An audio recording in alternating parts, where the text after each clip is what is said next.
welcome to my channel. If you're new here, my name is Aparna. I'm a journalist, gemologist and designer at Swapnanjali Jewellery Studio in Pune. Why am I bending in this awkward fashion? I don't know. I'll figure out soon. But today's video is also about Vedic astrology. I talk about jewelry history as well as gemstones and Vedic astrology. So do subscribe and do follow this channel if you're interested in any of these, specifically jewelry, because I don't concentrate only on Vedic astrology. Stunningly, almost every video turns out to be about Vedic astrology. But let's get on with today's video. So we all know how fascinating Vedic astrology is. It deals with this Navagrahas, or the 9 planets that correspond to the Navaratnas or 9 gemstones. However, there's this entire world of fascinating gemstones that lie outside the ambit of Vedic astrology, from peridot to aquamarine to tourmaline, alexandrite. There's so many incredibly stunning gemstones that Vedic astrology does not consider at all, which means your Indian astrologer is not going to recommend you those unless he or she recommends it as an alternative to the big five, which is your diamond, ruby, emerald and your sapphires, yellow and blue, or your pearl and coral, which are typically or Rahu and Ketu, which are typically given out as remedies in Indian astrology. So today I will talk about the quintessential outsider, this incredible planet known as Uranus, also Arun in Hindi, and its incredibly beautiful gemstone, the amethyst.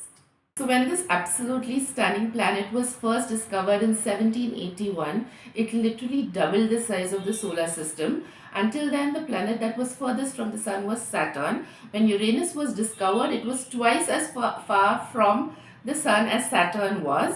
Now, both Neptune and Uranus are known as the outer planets. Very little data is available on them. I believe no dedicated missions have been sent either to Uranus or to Neptune. They were earlier known as the ice giants because it was thought that they were composed of water, ammonia and certain compounds that defroze in space. But later they were renamed as rocky giants, which only goes to show how little we know about both these planets. What's really unique about Uranus is that it's the only planet in the solar system that spins or rotates on its horizontal axis, which is why perhaps when they discovered it, they decided that we are going to give this unusual, unique and eccentric planet the ownership of the most eccentric sign. Until then, Saturn was the ruler of Aquarius, which is of course the most eccentric sign, and they decided, Hatto Saturn, you take care of Capricorn, which is why Aquarius, rather Uranus, became the new ruler or owner of Aquarius.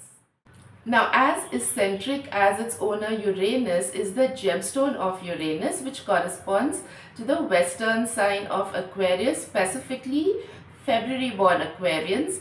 The gorgeous amethyst is adored all over the world for its fascinating purple and violet hues, and also for being a very reasonably priced stone.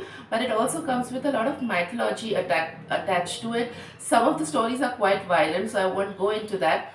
But one of them really amuses me, so I'm going to tell you that story. It's a Greek legend because the word amethyst itself comes from a Greek word, amethystos. And this legend is about Dionysus, who was the god of wine in ancient Greece. Now, one fine day, he was extremely pissed off because a mortal or a human being had insulted him. I don't understand these gods, why they get so pissed off when somebody insults them. It's hardly like inspiring to humans, right? They're fragile egos. In any case, Dionysus, did I say Dionysius? Dionysus was pissed off, and he decided that the next human that would come in front of him, he would kill. Now, this next human just happened to be a girl called Amethyst, who was on her way to meet Artemis, who was the goddess of wilderness as well as the protector of women. Now, Artemis was rather alarmed that Dionysus was going to kill Amethyst, so she immediately transformed her into a crystal so that Dionysus couldn't kill her. And when Dionysus saw this beautiful, gorgeous crystal, he was immediately filled with regret and poured his glass of wine, staining the crystal purple forever, which is why amethyst is associated with being non-intoxicated. Rather, it prevented you from becoming beura. It was It was the stone that prevented you from overindulging in wine and saving you from intoxication.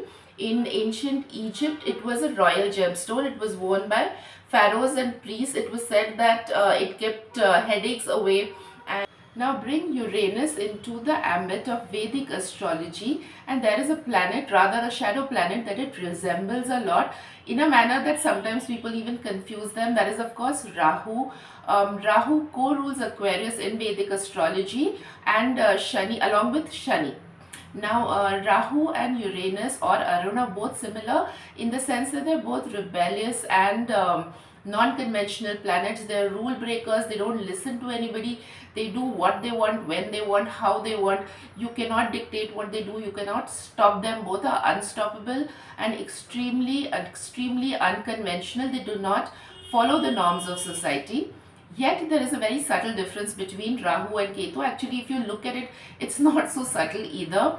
Rahu is a feminine planet. It is an agent of chaos, while Uranus is a decidedly neutral planet. It represents androgyny in many cultures. It also represents queerness and gender fluidity. Which means when Rahu is after something, or this unconventional nature of Rahu is like a insatiable appetite, because Rahu is a Rakshas without a body, right? Just a head wandering around. So whatever you put into head just goes into nothing. The more you keep putting it, the more it goes. There is no stopping Rahu. There is no stopping the greed and ambition of Rahu to achieve wealth, to achieve success, to achieve knowledge. It's just insatiable. It doesn't know when to stop. Uranus can also be the same, but one very distinguishing characteristic of Uranus is its humanitarian nature, which is what Aquarius is known for. Because Uranus takes 84 years to make one transit around the sun, the changes that it brings affects the entire human race. It affects us all and not just individually.